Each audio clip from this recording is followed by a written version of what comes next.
તમને શું લાગે છે કઈ સરકાર બનશે અને વર્તમાન પરિસ્થિતિ પર તમને શું લાગે છે?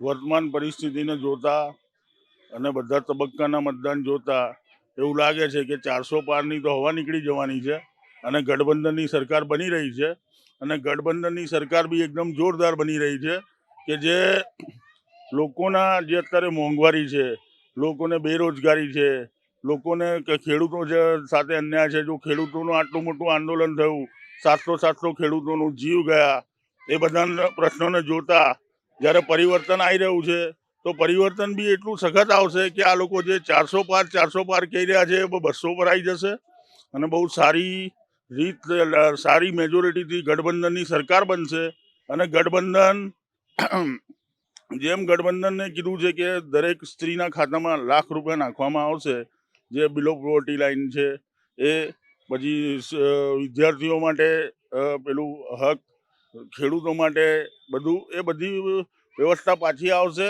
તો દેશનો આમ આદમીનો હાથ મજબૂત થશે અને દરેક છેવટે ને છેવાડે ગામડા સુધી સારી સુવિધાઓ પહોંચશે. શું વર્તમાન સરકારે સારામાં સારા કામો તો કર્યા છે? વર્તમાન સરકારે કલમની વાત હોય કે રામલલ્લાની વાત હોય કે પછી તલાકની પણ સાહેબ, રામલલ્લાની વાત હોય કે કલમની વાત હોય, એનાથી કોઈનું પેટ નથી ભરાતું, કોઈનું રોજગાર નથી ચાલતું. બરાબર, લોકોને અત્યારે રોજગાર જોઈએ છે, ઘરમાં ખાવાનું જોઈએ છે, અત્યારે એના જ ફાંફા છે.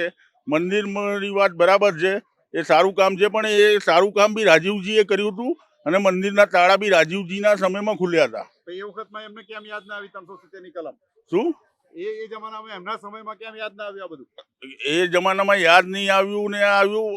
કોંગ્રેસના દરેક કરેલા કામ આ લોકોએ કર્યા છે. તમે જે રાઇટ ટુ ઇન્ફોર્મેશન જોઈ લો, બરાબર, પછી આ આધાર કાર્ડ વાળું જોઈ લો, આ બધા કોંગ્રેસે જે કામ કર્યા છે એના અમને ઓપનિંગ કર્યા છે ને, શ્રેય પોતે લઈ જાય છે.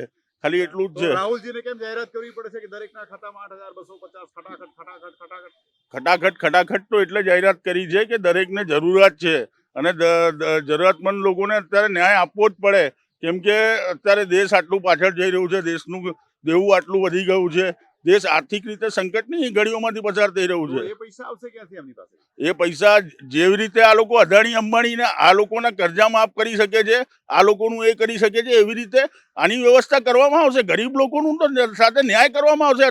કરોડપતિઓ સાથે ન્યાય થોડી કરવાનું છે. રહી વાત સરકારની, કઈ સરકાર બનશે ને રહી વાત 400 પાર, સરકાર તો ગઠબંધનની બનવાની છે સાહેબ, અને ટનાટન સરકાર બનશે, ટકાઈને બનશે અને 400 પારની હવાનું ટાયર પંચર થઈ જશે ને 200ની બી પાર થાય તો સારું છે. ગઠબંધનની સરકારમાં તો પછી અંદર બાજમબાજી નહીં થાય પીએમ બનવા માટે? એ સાહેબ, કોઈ બાજમબાજી નહીં થાય. ગઠબંધને પૂરી તૈયારી કરેલી છે અને પૂરી તૈયારીની સાથે આ ફેરી મેદાનમાં છે અને આ ફેરી કિલો ફતેહ કરવાના જ છે. પીએમ કોને બનાવશે? ગઠબંધનની સરકાર? એ ગઠબંધનનો નિર્ણય હશે અને એ સરકાર બન્યા પછી નિર્ણય આવશે, જે સર્વસંમતિથી હશે એને કરવામાં આવશે. તમે કોને જોવા માંગો છો ગઠબંધનની સરકારમાં પીએમ? અમે તો રાહુલજીને જોવા માંગીએ છીએ.